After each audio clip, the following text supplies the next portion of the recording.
Tervetuloa kuuntelemaan Yhteistyön uusi aalto-podcastia. Kiertotalous ei ole pelkkää hyväntekeväisyyttä, se on bisnestä. Ja JR Tools todistaa todellakin sen. Kun moni näkee kiertotalouden kulueränä, pakollisena pakkona tai jonain imagotekona, niin JR Tools tekee sen siitä kilpailuetua.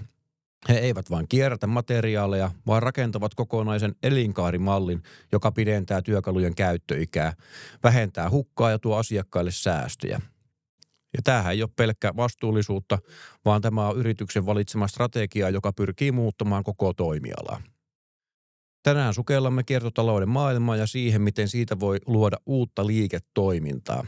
Vieraana meillä on JR Tools Oyn toimitusjohtaja Pasi Rönn ja myyntijohtaja Vellu Uusitalo. Asiantuntijana mukana on JAMKin-yliopettaja Sanna Nieminen, joka on perehtynyt yritysten väliseen yhteistyöhön ja kiertotalouteen perustuviin liiketoimintamalleihin. Ja minun nimihan on Mikko Seppälä ja toimin projektipäällikkönä kestävää kasvua systeemiälykkäästi verkostossa hankkeessa ja toimin vähän niin kuin haastattelijana tässä podcastissa. Ja mennään sitten meidän vieraisiin ja yritykseen, eli JR Toolsiin, ja sehän on Suomen suuri lastuavien erikoistyökalujen valmistaja, joka on kehittänyt ainutlaatuisen elinkaarimallin näille työkaluille.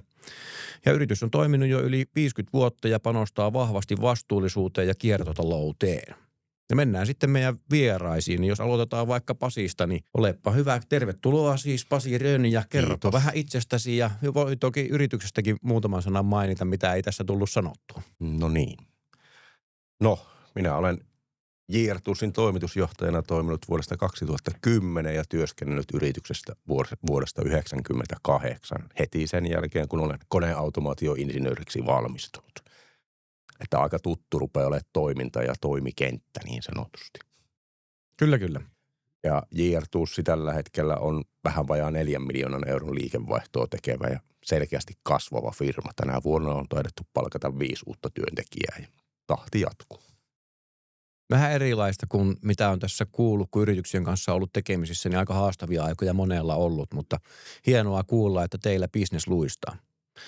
Mennään sitten Velluun. Vellu Uusitalo, olepa hyvä. Joo, terve vaan.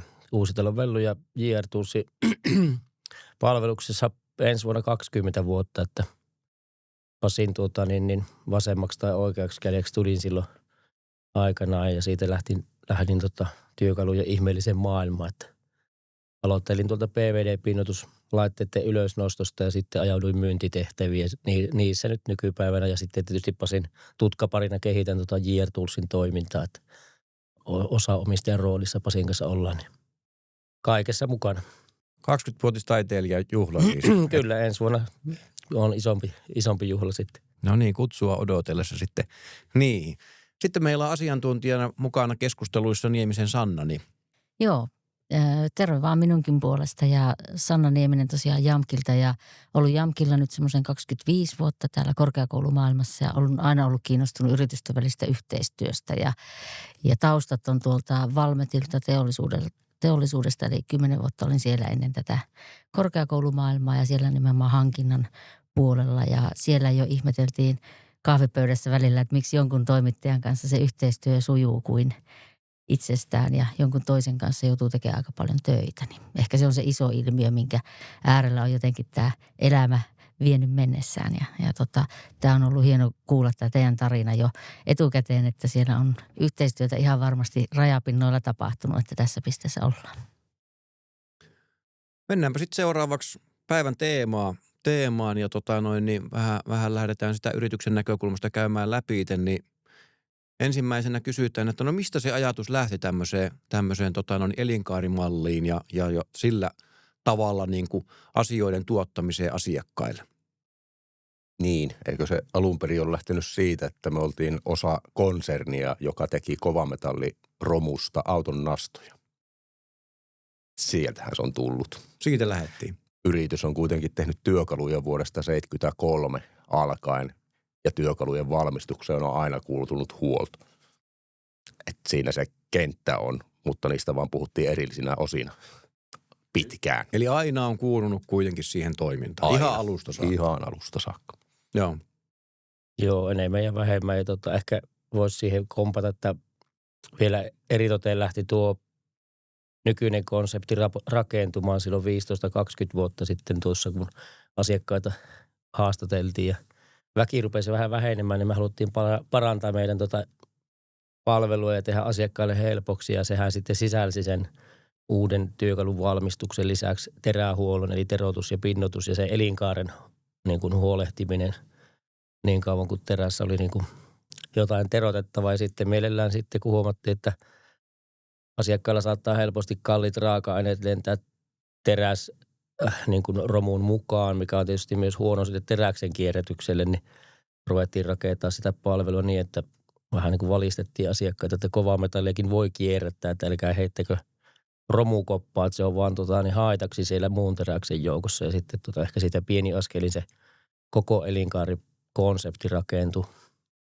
Eli siitä muodostuu, että ihan alusta loppuun ja tämmöistä niin kuin ekstra, oikeastaan niin kuin tämmöistä palveluakin tarjoatte niin kuin asiakkaalle ja se on tuommoinen kokonaisvaltainen palvelupaketti, mitä tarjoatte asiakkaille. Kyllä, juuri näin ja siihen kun lyön tuo meidän oma niin kuin noutopalvelu eli oma huoltoauto, mikä meillä kiertää jo 4 päivää viikosta ympäri Suomenniemen, niin sillä tehtiin vielä helpommaksi sen hallitseminen niin meidän puolella kuin asiakkaillekin, että asiakkaan ei tarvitse muuta kuin huolehtia tiettyyn paikkaan tuotteet, mistä noudetaan ja sitten me huolehditaan siitä eteenpäin kaikki logistiikka ja pakkauksesta lähtien, että ei siinä tarvitse asiakkaan enää pakkailla erikseen tai tehdä erillisiä lippulappusia logistiikkafirmoille.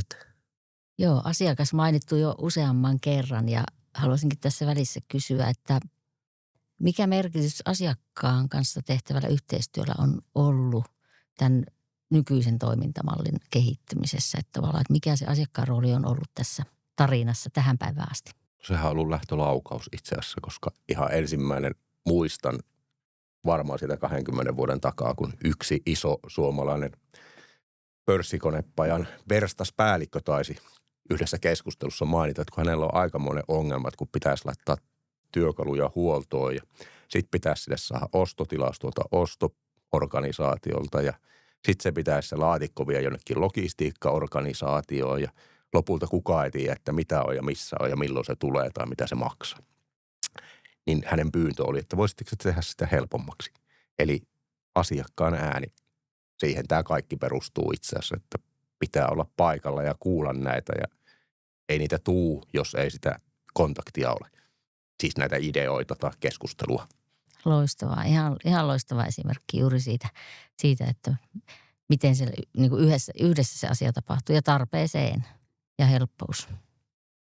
Ja se helppous se alkoi korostumaan ehkä silloin finanssikriisin jälkeen, kun aika monessakin meidän asiakaspajassa rupesi tapahtua sitä, että joka viikko oli 1 penkki vähemmän kuin oli ihmisiä ja ne työt vaan jakautui harvemmille ja yhtäkkiä me rupesimme huomaamaan sitten, että oho, miten meillä tuo asiakas menetettiin. No siksi, kun me ei keskusteltu sen kokonaisuuden kanssa ja aina viesti ei välttämättä kulkenut seuraavalle.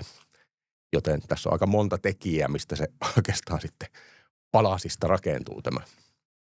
Mutta se asiakasymmärrys on kyllä ihan äärimmäisen tärkeässä roolissa. Kyllä. Ja silloin ei ollut niin kuin se kokonaisuus ei ollut kellään oikein hallussa siinä muuttuneessa tilanteessa, niin sitten te teitte tämän helppouden siihen ja otitte niin kuin sitä kokonaisuudesta koppia. Joo. Ja kyllähän se on ihan selvää, että semmoisesta asiakas on valmis maksamaan jo. Kerroittekin, että niitä haasteita siellä asiakkaiden päissä on ollut, niin selvää tilausta niin kuin tälle palvelupaketille tai palvelumallille on ollut. Täytyy vielä ehkä lisätä vielä, että muistan aikanaan, kun itse jopa toimitusjohtajan tittelillä 2A-luokan sormipattereita piti lähteä hakemaan lähikaupasta, niin joku kerta mietti, että eikö tätä joku muu voisi tehdä. Eikä tarkoita työntekijää, vaan jos joku tämän tekee, niin 1 + 1 on todellakin 2. Joo. Tuo on kyllä hyvä esimerkki siitä toimitusjohtajan tehtäväkentän monipuolisuudesta, että voi olla tuollaistakin, mutta se on just hyvä, että olet kuitenkin pohtinut siinä, että voisiko tämän tehdä järkevämmin. Ja varmaan siihenkin on löytynyt jotain ratkaisuja, että enää et käy niitä ostamassa. En varmaan 15-20 vuoteen, vaan siihenkin on palvelu meille päin rakentunut. Joo, ja tuossa vielä haluan mainita, että tuo meidän palvelukonsepti sisältyy meidän tuohon terähuoltopalveluhinnastoon, että me ei tehty siitä semmoista erillistä palikkaa, vaan haluttiin, että meidän pitää pystyä toimimaan niin tehokkaasti itse, että se palvelu sisältyy ja me hoidetaan sitten se vaan ihan niin kuin ennenkin, mutta asiakkaalle vielä ehkä jopa taloudellisemmin. sieltä ei tule sitä palvelulisää eikä mitään semmoista erillistä sopimusta. Että Se kuuluu siihen, kun teidän kanssa asiaa. niin, juuri näin. Ei tosta kauaa, kun yksi asiakas kysyy multa itse asiassa, että kun teillä on se, teidän auto kulkee, niin sehän siis maksaa jotain. Niin, aivan. Niin. Olisiko ne halvempi, jos se auto ei kulkisi? Niin. Mä en oikein ymmärtänyt kysymystä. Kun se on meille se kokonaisuus, että se palvelee tavallaan, meillä on myyntimiehiä suhteessa liikevaihdon ja tähän liiketoimintaan suhteutettuna aika vähän. Ja auto on käytännössä yksi osa sitä myyntiketjua. Niin, oleellinen osa. Erittäin olennainen, koska siitä samalla saadaan jatkuvaa dataa, trendejä seurataan ja huomataan. Miksi joku lähtee nousemaan, miksi joku asiakkuus hiipuu. Siinä on takaisin kytkentä automaatio. Ja onhan se varmasti, kun se auto nähdään siellä, niin kuin se naapurilla käy, niin Kyllä. jaa, että teillä kävikin tuommoinen JR Toolsin auto, että mitä se teillä pörrää oikein? Joo. Ja alussahan meidän autossa ei ollut edes tarroja JR Toolsia. Sitten kun joku keksi, että olisiko siinä hyvä olla, no olisi varmaan, kun se pörrää ympäri Suomea ja pikkuhiljaahan niitä rupesi sitten kuulua. No taas se tuolla meni. No niin. Hieno juttu. Tuossa kerroittekin asiakkaat tosiaan niin kuin tietenkin oleellista onkin, niin on isossa roolissa ollut toiminnan kehittämisessä, mutta onko siihen teidän toiminnan kehittämiseen osallistunut jotain muita tahoja, toimijoita? Kyllä. Vuodesta 2020 asti meillä on ollut koko ajan ulkopuolista konsultaatiota. Esimerkiksi semmoinen tutkija kuin Ossi Aura, mihin tuli törmättyä aika lailla opiskeluissa, niin yksi tämmöinen ketju oli, kyllähän meillä on valtavan hieno verkosto, ihan maailmanlaajuinenkin tai kansainvälinen. Mutta pääasiassa se kehittäminen ja kehittyminen, mitä täällä meillä tehdään, niin kyllä siihen on tarvittu ulkopuolista näkemystä myöskin. Me ollaan vähän liian kauan jo sitten kuitenkin toimittu keskenämme ja kun vaihtuvuuskin on firmassa aika pieni, että enemmän sinne tulee kuin lähtee, niin siinä on vähän semmoinen hommeli, että rupeaa olla ehkä laput silmillä vähän liikaakin sitten jossain vaiheessa. Että sen takia silmät ja korvat auki, kaikki mahdolliset järkevät messut ja yhteistyötapahtumat, minkä takia nyt vaikka ollaan siellä tai yhteistyökehittämishankkeessa mukana. Ne on just sitä. Joo, kyllä ulkopuolista sparrausta on saatu paljon tässä varsinkin viime vuosien aikana, että se on ollut hyvä semmoinen boosti vielä sitten tuohon. Ja tiettyyn rajaan asti itse on pystytty toimimaan, mutta sitten kun vähän isompaa kuvaa miettii, niin kyllä siinä vaan verkostoituminen ja sitten sitä kautta erilaiset tukitoimet niin auttaa kehittämään ja näkemään, niin kuin Pasi sanoi, niin vähän out of box tyyppisesti, että paljon semmoisia juttuja, mitä ei osattu itse ehkä edes tuossa arjen tiimeilyksessä miettiä. Tai millä tuurilla lähdettiin kasvuoppeniin tai meidät kutsuttiin kasvuoppeniin. No kaikkihan on silmiä avaavia. Tavallaan suuri osa asioista keskusteluissa olleita, mutta vaan aikamoista vahvistusta, kun sieltä tuli niin monelta eri taholta sitä eri näkymää ja positiivista sparraamista. Ei tosta mitään tuu tyylinen, puuttu täysin, vaan nimenomaan se, että oletteko ajatelleet näin? No joo, mutta ei ole vaan tehty koskaan mitään siihen suhteen. Ihan mahtavia nostoja niin kuin tämän meidän yhteisen projektinkin näkökulmasta, kun puhutaan systeemiälystä, niin kyllä mä kuulen teidän tarinasta tosi paljon viisasta toimintaa. Sitä, että ulkopuolista sparrausta, ne parhaat ulkopuoliset asiantuntijat, ollaan heidän kanssa dialogissa ja ymmärretään, että, tai ruvetaan ajattelemaan monipuolisemmin ehkä sekin. Ja sitten toki kaikki ei mene heti käytäntöön, mutta se johtaa hyviin asioihin. Ja toinen, minkä kuulen tuosta tarinasta, tuo positiivinen asenne on kyllä ihan mahtavaa jotenkin. Ja se näkyy ja kuuluu ja mä väitän, että se näkyy myös tuossa teidän tuloksessa, mitä te olette saanut aikaiseksi. Että se ihan on mahtavaa. itse asiassa sellainen asia, että vuonna 2013, kun ostimme osuudet, niin me teimme liiketoimintasuunnitelman, jota me kutsutaan pelikirjaksi ja ilon kautta voittoon taitaa olla erään herran tämmöinen alleviivattu lausahdus siellä. Vaikkakin se tarkoittaa myös, että se ei ole nopeeta. Eli se tarkoittaa aika pitkäjänteistä työtä ihan väistämättäkin. Pikavoittoja ei tule. Erään herran allekirjoittama ja siinä viitattiin viereiseen velluun, niin kerropa nyt vähän vielä Vellu, että mistä tämä ajatus silloin lähti? No ehkä tuolta lainasin sitä jostain tuota lausetta ehkä kiekkomaailmasta. Hyvällä sykkeellä ja ilon kautta voittoon, niin nimenomaan keskitytään siihen positiiviseen tekemiseen ja on mennyt ja katsotaan eteenpäin. Opitaan koko ajan uutta ja tietää, miten peliä rakennetaan. Sieltä se lähtee vaan pienistä murusista sitten.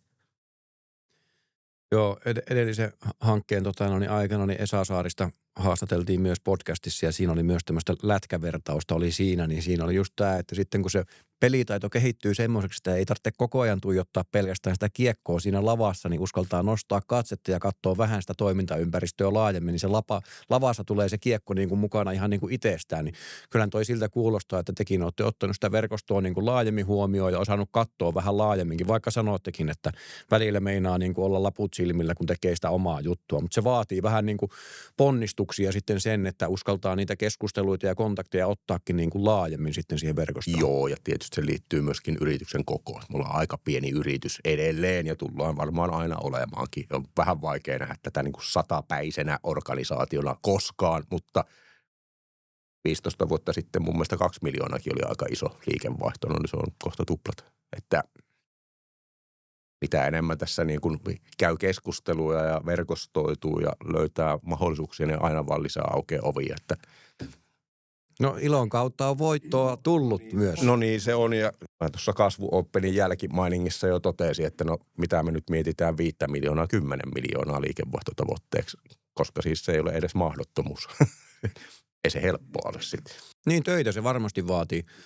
Mutta sitten nyt kun näistä euroista puhuttiin, niin pakko on myös vähän sitäkin kysyä, että tästä tämmöistä elinkaarimallista on keskusteltu ja niin kuin se on sitä kiertotaloustoimintamallia, niin miten iso osa tämä niin kuin bisneksestä teillä on?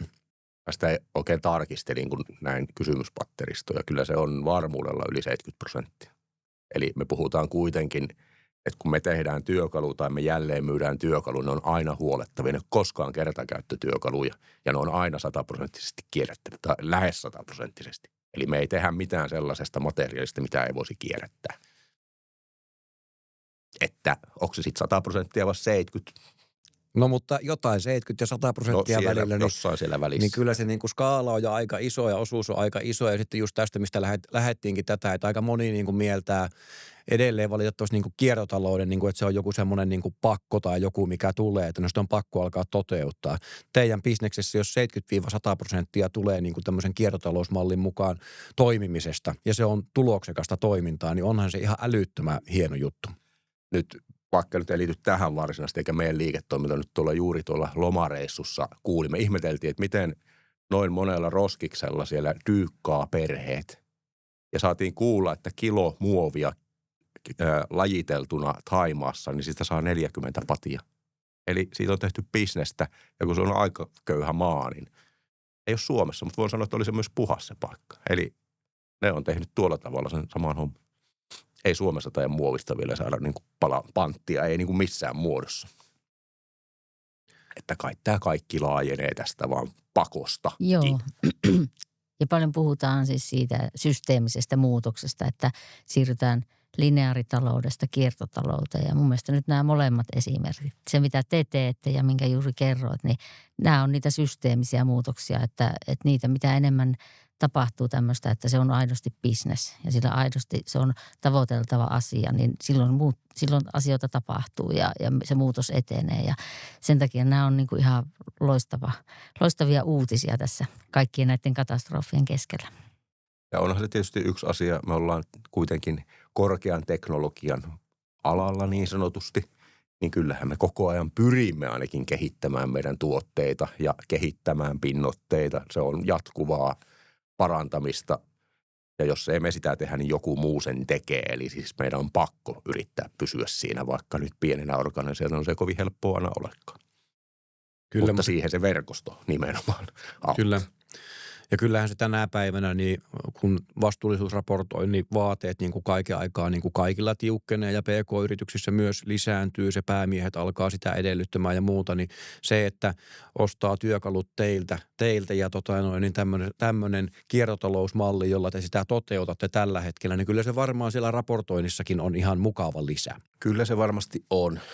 Vuosi sitten ERPiin ostettiin pieni palikka, että jokaisesta meidän kappaleesta näkyy hiilijalanjälkilaskelma itse asiassa lähetteille. Ja siinä esimerkiksi olkoon ne faktisesti kuinka oikein tai väärin esimerkiksi terähuollon hiilijalanjälkilaskelma on 10% uuden työkalun valmistuksesta tämmöisenä knoppitietona. Ihan hyvä knoppitieto tietää ja varmasti on semmoinen niin kuin hyvä myyntivaltti sitten, kun sitä myyntityötä tekee, niin tämän kun pystyy sanomaan ja osoittamaan ihan asiakkaalle, että näin se on, niin varmasti toimii ja herättää ajatuksia. No tuossa ollaankin jo siis keskusteltu, tämäkin oli se, että mikä tässä mallissa on hyvää ja tuossa matkan varrella on monia niin kuin nostoja siihen tullutkin jo, mutta miten vielä niin kuin sanoisitte, että mikä tässä teidän niin kuin tämmöisessä elinkaarimallin mukaan toimimisessa on niin kuin parasta? Varmaan aika kiva nyt huomata, että kun sitä on tehty jo useamman vuoden ja siihen on niin kuin keskitetty useampi vuosi tai keskitytty, niin koko ajan sitä puhutaan enemmän ja enemmän. Että jos ollaan vähän niin kuin etupellossa, niin pieni ehkä kilpailuetu siitä saattaisi tulla kuin se, että asiakkaat rupeaa meille sanottamaan, että ilman tätä te olette ulkona. Niin kyllä se meidän kilpailuvaltti tulee varmasti olemaan ja mehän ollaan vasta kiihyttämässä oikeastaan tätä, että sekin pitää muistaa. Että se on aloitettu ehkä 3-4 vuotta sitten, kun näistä ruvettiin puhumaan enemmän ja sehän on vasta alku taivalta.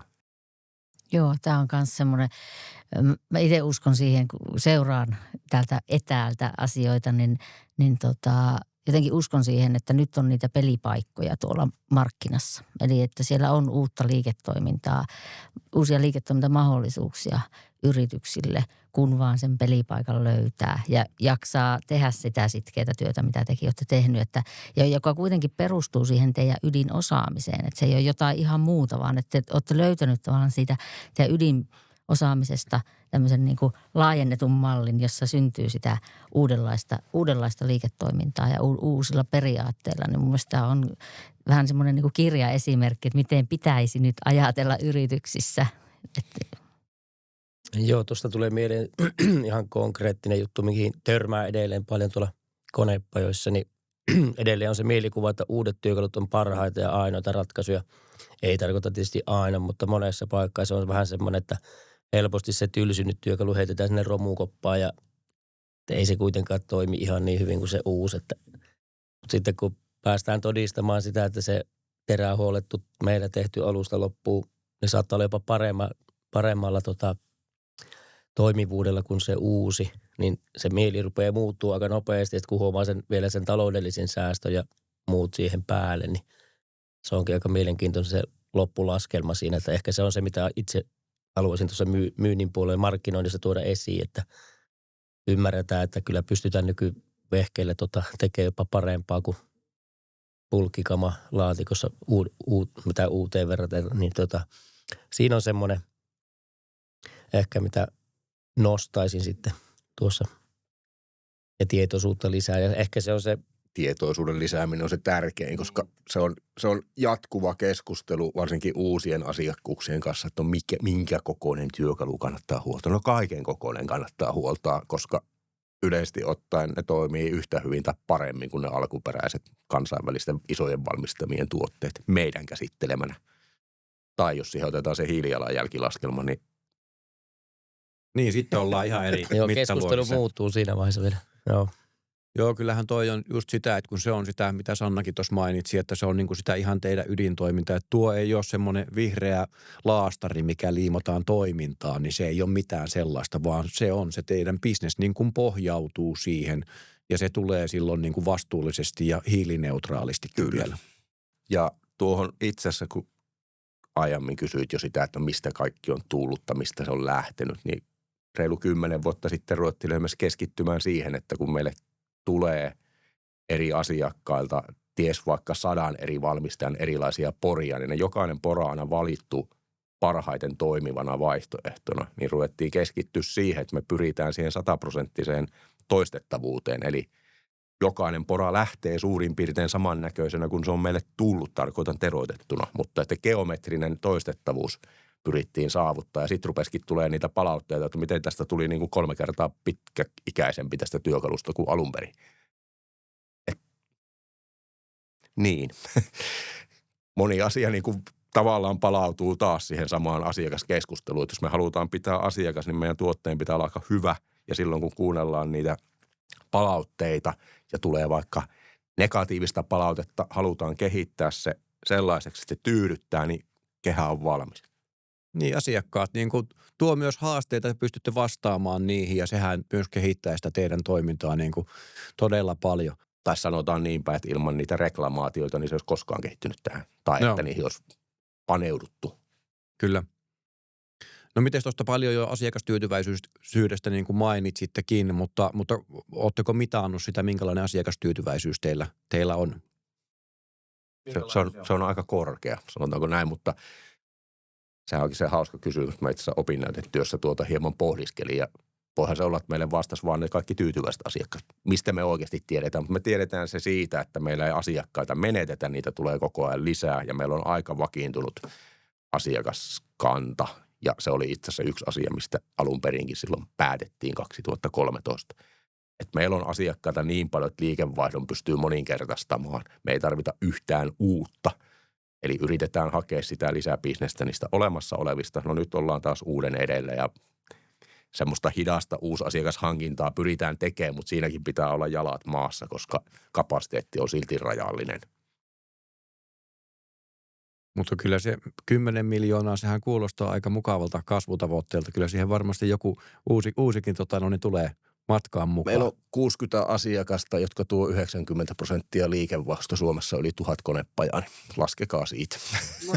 Joo, siitä saa vähän sitä kulmaa, että vielä on jotain tehtävää täällä kotimaassakin. Se ei ole mitään haihattelua, vaan se on ihan niin kuin faktisesti mahdollista, mutta se ei tapahdu kovin nopeasti. Siinä on paljon niitä ennakkoluuloja, paljon firmoja ei teroituta edes työkaluja, kun se ei ehkä kannata heidän mielestään, tietämättä edes mitä se tarkoittaa. Suomesta lähtee ihan valtavasti työkaluja rajojen ulkopuolelle terähuoltoon niihin alkuperäisiin pajoihin, jotka ne on valmistaneet, koska eihän me tietenkään voida tehdä niin kuin joku iso valmistaja, vaikka meillä on täysin vastaavat vehkeet ja mahdollisuudet tutkia geometriat ja todentaa se. Että siis työtähän tulee olemaan valtavasti, mutta siksihän me näitä kaikkea tehdään. Kyllä, ja menestymisen mahdollisuudet on ihan niin kuin ilmiselvät. Ja mitä tuossa alussa jo mainitsin, että te muutatte toimialaa, niin kyllähän tässä niin kuin tuli se vahvistus vielä siihen, että te todellakin sitä teette. Että markkinaa on vielä vaikka kuinka paljon jäljellä ja otettavaa kyllä riittää. Ja tuolla tarinalla, mikä teillä on niin kuin taustalla, niin en epäile hetkeäkään, etteikö se olisi mahdollista nämä tavoitteet saavuttaa. No mikä sitten, paljon olette kehittänyt toimintaa ja yritys on kasvanut ja niin varmaan jotain haasteitakin kuitenkin on matkan varrella, niin mikä siis haastaa tällä hetkellä eniten tai mitä haasteita olette matkan varrella havainneet? No eiköhän se aina se haaste on aika. Vai? No joo, henkilökohtaisesti voin kanssa, että kyllä se ajankäyttö ja resurssit on monesti se, että kun koko ajan firma on kasvusuunnassa, niin samaan aikaan kun pitäisi kehittää ja on monta projektia samaan aikaan tulilla, niin kyllähän se vähän haasteita tuo sitten siihen arkeen, että kuinka sen kaiken pitää kasassa. Mutta sitten siellä sitten vielä tärkeämpänä, että meillä molemmilla on kuitenkin asiakkuudet myöskin, että niitä ei tulla luovuttamaankaan, vaikka kasvas miten. Joo, tässä joudutaan niin monet haalarit päällä toimimaan, niin siinä on se oma haasteensa. Mutta joo, pitkään kun on toimittu, niin toki perusasiat on, ja siihen on panostettu viime vuosina, että olisi mahdollisimman hyvin tuommoinen niin kuin projektiveto viety sille tasolle, että ne ei jää uinumaan, että on kehitetty sitä puolta aika paljon. Ja onhan meillä tiimissä tietysti väki lisääntynyt konttorissakin jo, että meitä on nyt 7 vai 8, kun on nyt. Eiku niin, no joo, mä en laskenut tätä viimeisintä, kun vastahan tuossa palkattiin 3-4 viikkoa sitten yksi kaverini. Mutta joo, väki on lisääntynyt. Puhuttiin historiasta, niin 2013, olikohan meitä silloin sitten, muistan semmoisen ajan, kun meitä oli 13 henkeä ja alle 1,5 miljoonaa liikevaihtoa, että nyt on kuitenkin väki lähes tuplaantunut ja liikevaihto triplaantunut, sanotaan näin. Onhan siinä varmaan sitten nämä arkiset actionit vähän lisääntynyt myös. Että. Tuosta teidän henkilöstöön liittyen, että minkälaista se teidän talon sisällä yhteistyö on ja miten henkilöstö niin kuin osallistuu tähän teidän kehittämiseen ja uuden innovointiin tai ideointiin. No Pasihan tuossa viittasi siihen meidän verkostoon ja tähän ehkä tämmöiseen niin kuin omaan liiniprojektiin, niin se on varmaan ollut se tärkein, millä on saatu koko porukka mukaan siihen kehittämiseen, että ei ole mitään mahdollisuutta, että konttorissa kehitetään vaan jotain hyviä ideoita, vaan me on otettu koko väki matkaan ja sitten lähdetty hukkakävelyt ja muut otettu siihen ihan arkeen, niin sitten on huomattu, että siinähän porukka jopa innostuu aiheesta, että kun pääsee itse vaikuttaa ja porukalla valitaan kehityskohteita ja sitten valitaan, että millä tiimillä niitä ruvetaan ratkomaan ja löydetään jopa ihan oikeita konkreettisia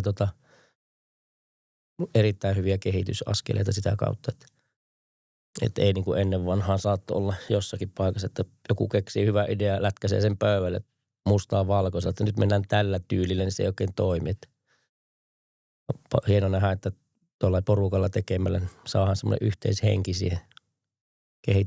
Kehitys on koko ajan päällä ja aina tulee hyviä ideoita ja takia ei voi montaa projektia samaan aikaan viedä, mutta niitä kerätään ihan konkreettisesti listalle ja sieltä valitaan ne kärkiprojektit, mitä lähdetään viemään ja sitten kun ne on maalissa, niin sitten otetaan seuraavat. Että ehkä sieltä niin kuin lähtisin siihen tiimityöhön ja kyllä henki on aina ollut minun mielestä meidän yrityksessä hyvä, niin kuin oli jo puhetta, että vaihtuvuus on hyvin pieni, että sekin kertoo siitä, että meillä ei varmaan sitten niin hirveän hankala olla töissä, että meillä on aika joustava toi työ, että siviili- ja työhommat pysyy hyvin paketissa, kun jousto on molempiin suuntiin, että ei ole työajat aina kiveen kirjoitettu ja näin, että siinä pystyy hyvinkin puljaamaan sitten tarvittaessa.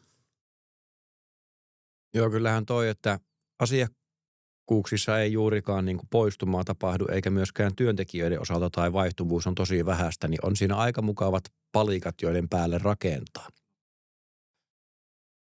Ja itse asiassa toi kaikki johtaa siihen, että se on jonkunmoinen skaalattavuus myöskin. Että se on varmaan se, mitä tässä just nyt tehdään, tai ehkä semmoisena pohjimmaisena ajatuksena, että me ei voi enää niin kuin tuplata itseämme, joten meidän pitää pystyä rakentamaan tämä järjestely ja prosessit sellaisiksi, että voimme vain skaalata tappamatta itseämme työhön.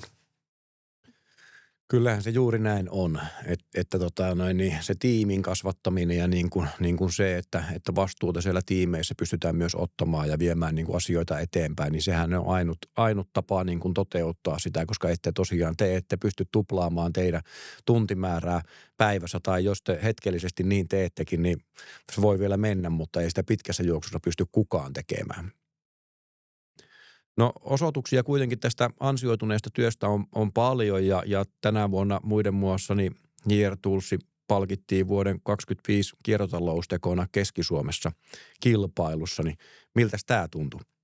Viittaan aikaisempaan kommenttiin, että se, että näitä on ruvettu tekemään kuitenkin jo vuosia sitten, niin kai me tehdään oikeita asioita. Sitähän se tarkoittaa. Tai niin kuin laajemmin ajateltuna se kuulostaa siltä. Joo, se tuntui ihan hyvältä. Tämä tuli vähän ehkä jopa yllätyksenä, että kun ei ole ajatellut tuolla lailla noin ehkä isosti sitä, että kun se on meillä ollut tuossa tekemisen ytimessä koko ajan, voisiko sanoa jopa DNAssa, niin ei sitä ole ehkä näin tällä lailla, varsinkaan, että ulkopuolelta tulee paljon huomiota, niin ehkä jopa hämmensikin siinä samalla, mutta täytyy olla vaan tyytyväinen, että ollaan valittu oikea polku jo aikanaan, mitä lähtee sitten omalla tyylillä viemään eteenpäin.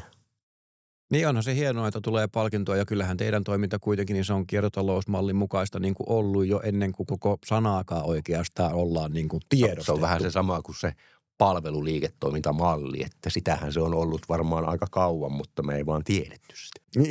Niin, kyllä. No mutta tietämättä ne te olette ollut aallonharjalla monessa mielessä, että sehän on aika mukavakin ja kyllä te tietoisestikin siis paljon ratkaisuja olette tehnyt, että tässä pisteessä olette. Mutta mitä sitten tuossa vähän tulevaisuuden suunnitelmia käytiin läpi, vähän tuommoisessa niin kuin euromääräisessä mielessä. Sieltä tuli heitto 10 milli liikevaihtotavoitteesta ja niin se on hieno tavoite. Mitäs muita tulevaisuuden mahdollisuuksia, unelmia teillä on? No me ollaan rakentamassa parasta aikaa omia tuoteperheitä siihen kansainväliseen kilpailuun vastataksemme. Me terotetaan tai huoletaan työkaluja, joita tehdään tuolla maailmalla, Saksassa, Kiinassa, ties missä. Mutta me ei olla varsinaisesti itse tehty sitä tuoteperhettä, mutta nyt me ollaan rakentamassa semmoisia. Ja ainakin nyt kohta 2 vuotta jatkuneen projektin aikana, niin nyt on ruvennut tulee semmoisia palautetta, että me saatetaan jonain päivänä jopa onnistua. Ja se on sitten seuraava semmoinen steppi, että sitten me vielä hypätään johonkin vähän isompaan. Mutta se voi olla, että se 10 miljoonaa kaitu tapahtuu ilman tällaisia temppuja, että se on yksi pala sieltä ja toinen täältä ja mahdollisuuksia näyttää tulevan koko ajan, kun yksi ovi aukeaa, niin sitten aukeakin 2 lisää. Joo, ja sehän on kuitenkin, mitä tuossa jo mainittiin, niin kuin ne peruspalikat on kunnossa niin kuin siellä taustalla. Että se, niin kuin se perusarki rullaa, perusmyynti rullaa ja muuta, niin silloinhan siinä on niin kuin näitä mahdollisuuksia just tämä ajatusmalli, että palaa sieltä toinen täältä. Jos ei niin kuin se peruspeli olisi kunnossa, niin kyllähän se olisi tosi hankala niin kuin tollaisia suunnitelmia lähteä toteuttamaan. Mutta kyllä se seuraava semmoinen ihan konkreettinen tavoite on, että saadaan auditoitu johtamisjärjestelmä meille ja silloin prosessit on käyty läpi. Kyllähän ne on kaikki siellä ollut ja suurin osa on toiminutkin, mutta toisaalta vuosia on tiedetty, että on tiettyjä toimintamalleja, jotka hakkaa koko ajan vastaan ja on jo tietynlainen katto kehittymiselle. Että ei voi olla niin, että tuplataan liikevaihtoa ja 3-kertaistetaan henkilöstö, vaan pitää tehdä jotain vähän fiksummin ja sitä tässä nyt on aika pitkään jo tehty, mutta se on pitkä tie. Vaikka ajattelin silloin, että tämä vaan tuosta humpsautetaan. No ei ihan niin, mutta se, että kaikki on kirjattuna ohjeina, työohjeina.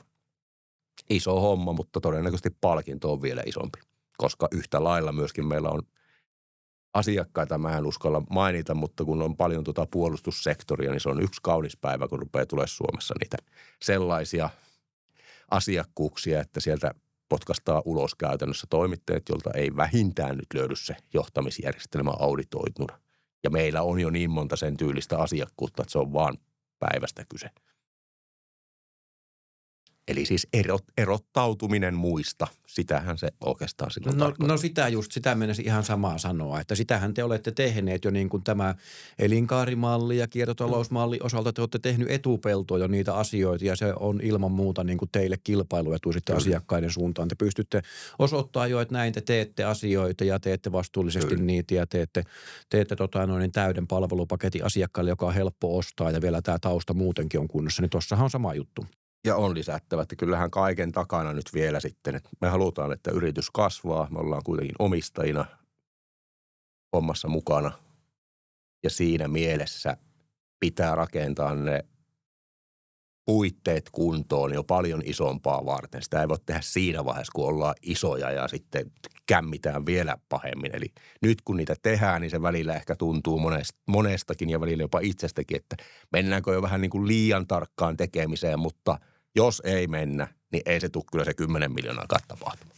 Tuossa oli taas niin hyvä hienosti sanotit että pakko sanoa, että tässä projektiparissa ollaan myös näitä tämmöisiä kasvun rakenteista ollaan keskusteltu paljon niin kuin näiden teollisuuden yrityksien kanssa. Että kyllä se justiinsa, että jos niin kuin tahtotila on kasvaa, niin se vaan väkisin sitten kun mennään tiettyyn pisteeseen, niin ne kasvun rakenteet täytyy laittaa kuntoon, että se on mahdollista ylipäätänsä se kasvu. Ja sitten justiinsa tämä, että ne omat tunnit riittää siihen, niin se on myös sitä rakennetta, että niiden pitää olla kunnossa ja se johtamisjärjestelmän sellainen, että ei ole johtajat pörniksellä tai millään muullakaan, vaan niin kuin veto pysyy kovana niin kuin tulevaisuudessakin.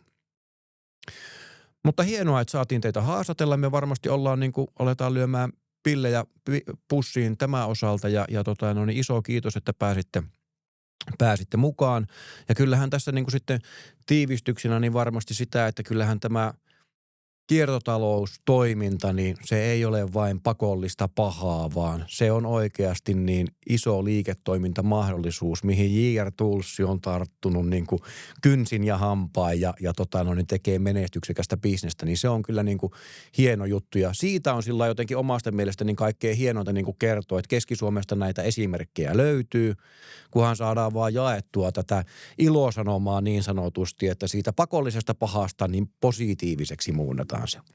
Juuri näin. Tuohon äskeiseen vielä se, että kyllähän niin kuin isossa kuvassa meidän toiveita ja haaveita tulevaisuudessa meille tunnetaan nimenomaan koko Suomen niemellä, että se brändi vahvistuu ja se on niin kuin kaikkien tiedossa, että tuli kasvu Openissa muun muassa se vastaan, että jos te olette kerran jo Suomen suuri ja kaunein, niin miksei se näy esimerkiksi kotisivuilla.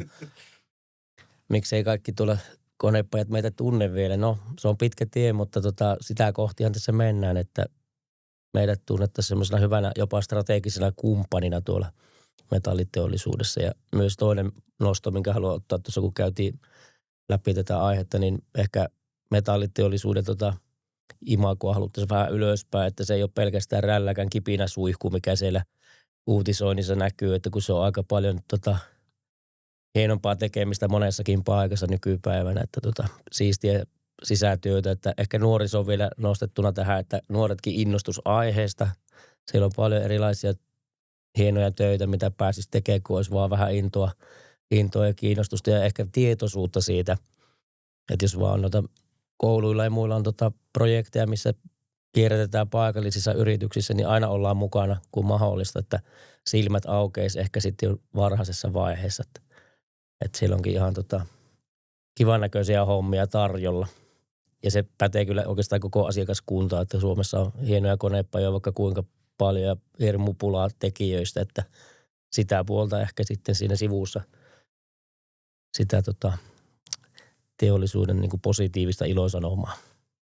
On kyllä totta, ja tässä kun käveltiin tänne podcast-tilaan, niin siinä keskusteltiinkin jo, että tämmöistä 3D-mallinnusta ja kuvausta ja kaikkea muutakin, että sitäkin niin kuin tehdään. Ja jo niin kuin ihan, jos puhutaan niin kuin metalliteollisuuden toimijoista, niin kyllä se vaan niin kuin se toimialakenttäkin on niin kuin aika laaja kuitenkin. Että siinä ei pelkästään se rälläkkä kipinöi, vaan kyllä siellä tehdään paljon muutakin. Ja nykyään kun näissä metalliteollisuuden tiloissa käy, yrityksien tiloissa, niin kyllä se vaan 10-15 vuoden aikana, niin kyllä on niin paljon muuttunut ne tilat, että ei nyt ihan leikkaussalimeininkiä, mutta melkein kuitenkin, että sukkasiltaan voisi kävellä kuitenkin suurimman osa metalliteollisuuden yrityksien toimitiloissa, että ei siellä paljon lastut enää varpaisiin pistele.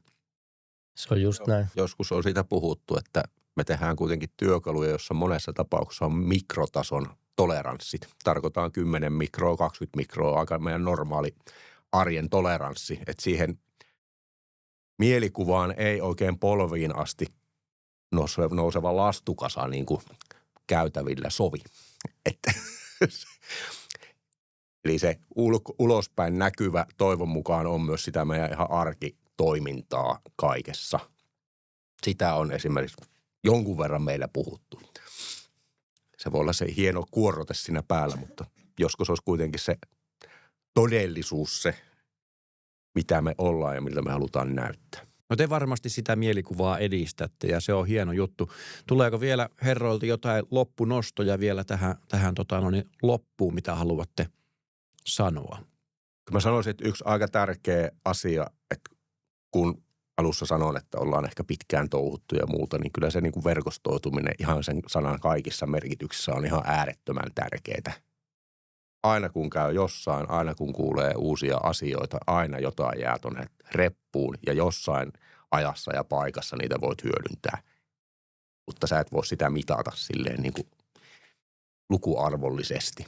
Eli aika moni asia näistä, mitä me on tässä puhuttu, niin kuitenkin on sitä kautta tullut, että siellä omassa pienessä kopissa näpertely, niin se ei johda mihinkään.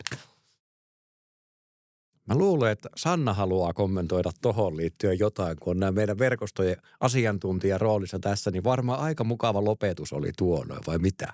Mä oon hymyillyt tässä ihan niin kuin puoli tuntia, niin että mun poskilihaksia vähän jo väsyttää ja kuulostaa tosi niin kuin upealta, että te teette sitä käytännössä. Mä oon seurannut tätä tämmöistä yhteistyöhön liittyvää, innovatiivisuuteen liittyvää, teknologiateollisuuteen liittyvää tutkimusta aika pitkään ja sieltä oikeastaan, jos sanotaan, että summa summarum, mitä siellä niin kuin todetaan toistuvasti, on se, että tämmöiset systeemiset muutokset vaatii tämmöisiä aktiivisia, innovatiivisia toimijoita ja hyvin tiivistä yhteistyötä. Ja kyllä mun mielestä tässä meillä on nyt istuu herrat semmoisesta yrityksestä, joka on malliesimerkki siitä ja on ollut kyllä ilo olla mukana tässä keskustelussa. Kiitos. Kiitos. Kiitoksia. Kiitos. Ja tähän loppuun maininta, että tämä podcast tehtiin osana kestävää kasvua systeemiälykkäästi verkostossa hanketta, jossa osittain myös tuetaan yrityksiä kiertotalouden ratkaisujen kehittämisessä.